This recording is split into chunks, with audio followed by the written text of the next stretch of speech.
7 to 12. Ang Dios nasayod sa tanan ug sa tanang dapit. Welcome back to Born to Praise TV channel. We are created to praise and worship God. Ang una, nasayod ang Dios nimo nako. Karon nasayod ang Dios sa tanang dapit. So bisan tuwa dito akong mamas bakulod, nasayod ang Dios. Bisan tuwa dito imong pamilya sa pikas dapit, nang hinahanglan, nasayod ang Dios. Bisan tuwa dito sa laing nasyon, nasayod ang Dios. Natuwa dito sa Berlin sa Korea, nasayod ang Dios. Nasayod ang Dios sa daang dapit nga nagbaha. Nag-ulan niya, diri walay ulan, nasayod ang Dios niya na. Muna ang sayang gingon, ayaw, kabalaka. Kung imong pamilya tuwa dito, nasayod ang Dios. Ingon siya sa 7. Asa ba ako paingon aron mahilayo ako sa imong espiritu? Nan, anas din. Sa ako paingon. Kasi David, a man after God's own heart. So sa ito pa, dili siya katago sa Ginoo. Kay, tukar-tukar siya dito gabantay sa kamino. Siya may gipili. Hindi siya katago. So atong butang, sa itong kaugalingon nga, Lord, imo ko may pakamatyan. Apil ko sa imong plano dito sa krus sa Kalbaryo. Apil ko sa imong paagas dito sa krus sa Kalbaryo sa imong dugo.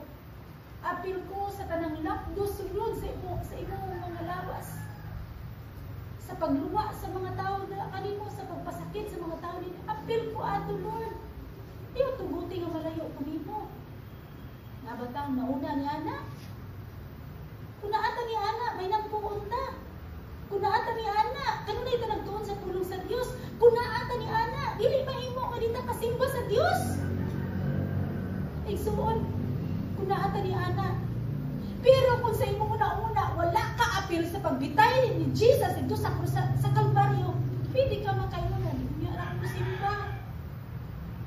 Ya, karon yung una-una, nahanapos pastura.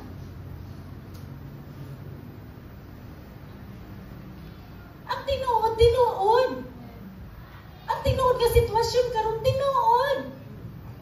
Nyara ko tungod kay alin dun kay ni basketball, volleyball, cellphone project. No, kay no, ang tinuod reality sa sitwasyon karon. Pero kung nindot sa pulong sa Ginoo, nganong nindot man? Palangga kay ta sa Ginoo nang tagisultihan niya. Palangga kay ta niya. Nag-atiman din siya nato. Ano man, kisultihan ta niya ron. Kung wala siya nag-atiman, asa man na niya isulti. Lahi ay ipasulti ni Lord nato. Pero ano man ang isulti? Tungkol kay nag-atiman siya nato. O dapat, thank you ta. Ay, thank you sulod sa itong kasing-kasing. Thank you Lord na naka-lingkod ko diri. Ako mga pag-ampo, gani, gahina ko sa Ginoo, Lord. Let all the empty chairs be filled. Sa mga kalag, nga mapuno yun na sa mga kalag. Doon kay sayang ang pulong. Kung wala yung makadungog. O pinakasayang, kung dili ni may aplikar. Bisa na ata diri karon, kung dili nato ni aplikar, pinakasayang. Igsuon. Dili nakatago. Sa 8, kung musaka ako sa langit, atuwa ka dito, nan gilaliman ka? Kung muhigda ako dito sa kalibutan sa mga patay, atuwa ka usab dito. Kung mulupad ako ngadto sa silangan, o mupuyo sa kinalayuang dapit sa kasadpan, atuwa ka dito aron magtultol ka nako. Una nga, sa una nag-decide ni nga akong anak ang magtrabaho, wala may mahimo why? Si Lord may tagiya siya.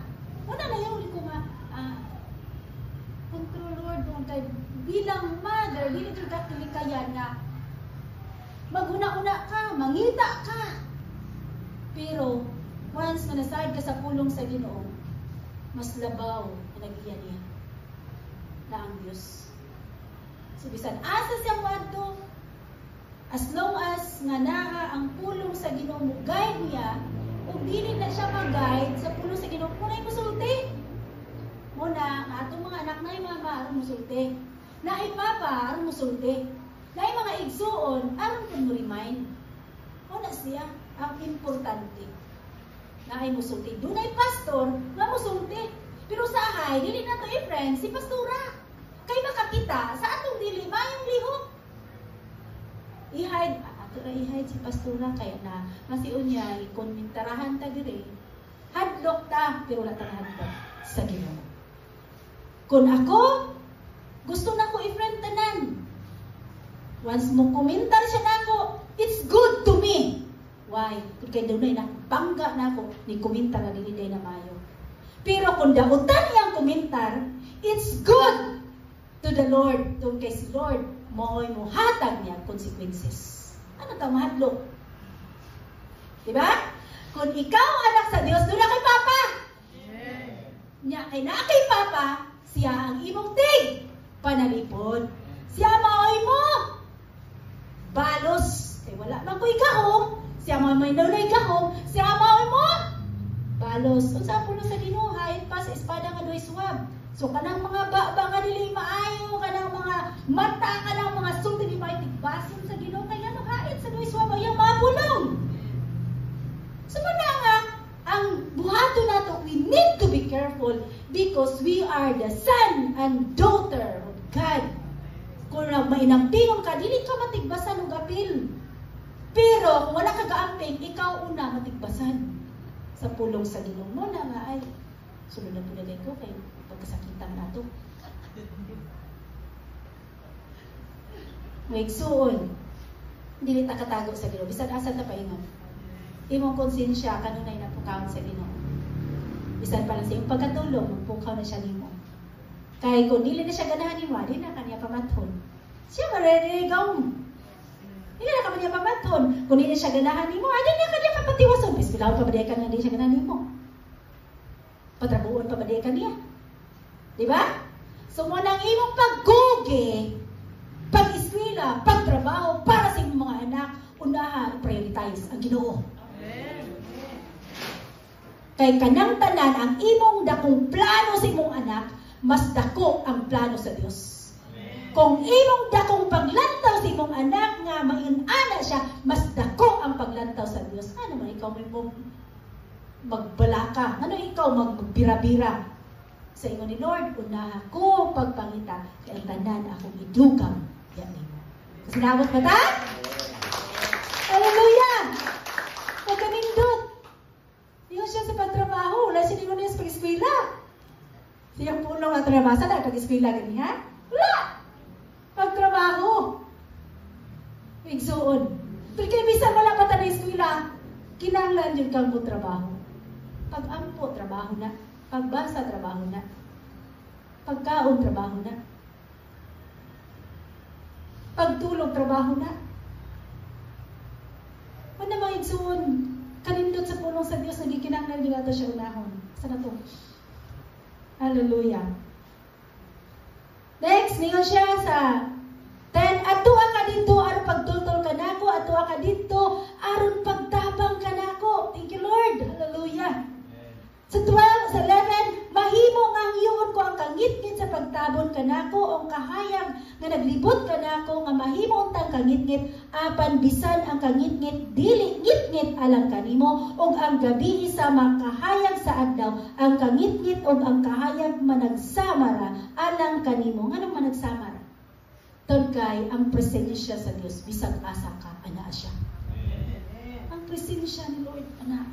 So sa panahon sa kangit-ngit o kana ka sa mga problems, mga difficulties, mga trials, mga challenges, mga pain, sa paniya, still naa si Lord. Yang presensya, nakakita, nasaayod gani siya sa imuha niya. Wala diya siya sa panahon sa imong mga kasakit.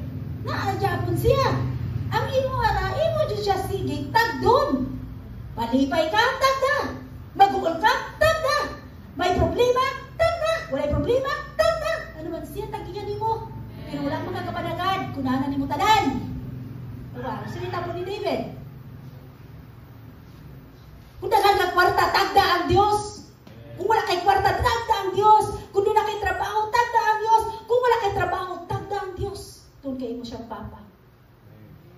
iya ang responsibilidad nga panalipdan ka. Responsibilidad sa Dios na pakanon ka sa pagkaon nimo. Kaya anak ka sa Dios, pulong sa Dios. Dili mabuhi ang tao sa pan lamang.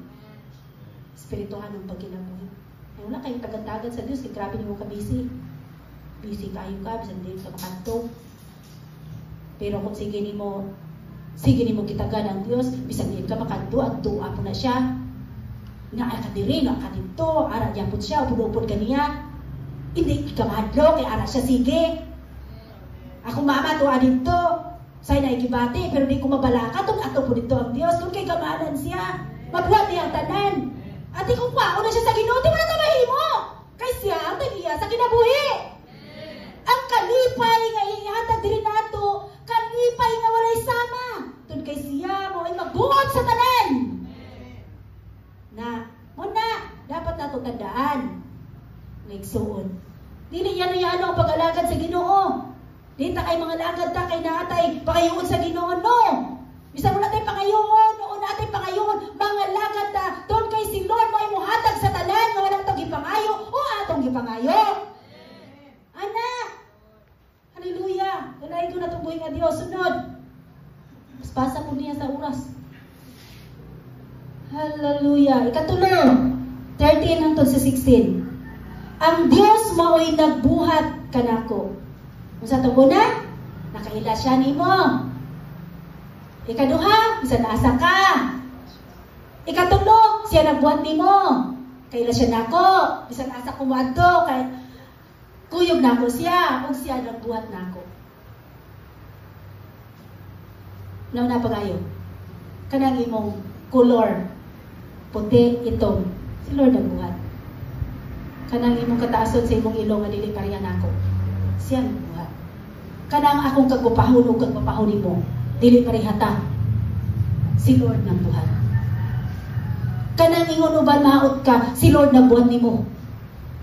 Kanang uban yung bati kag dawong, si Lord nagbuhat nimo, sila pud nila.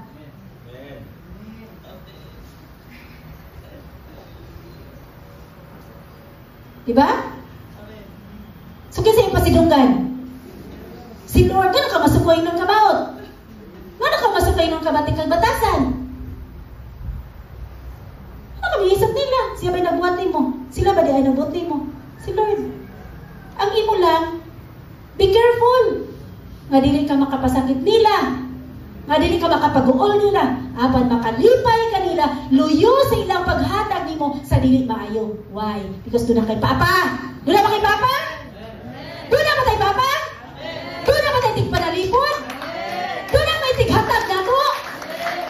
Doon na may tag-iya sa krasya? Amen. Nalay ko na tumoy nga Diyos. Doon na may tig-ayo? Amen. Hallelujah. Doon na ba'y mabuhi sa itong espiritahan pag kinabuhi kung mamatay na niya? Sa'y patay ta. Hindi ta magkita. Pero Thanks for watching. Please like, subscribe, and bell all for more updates.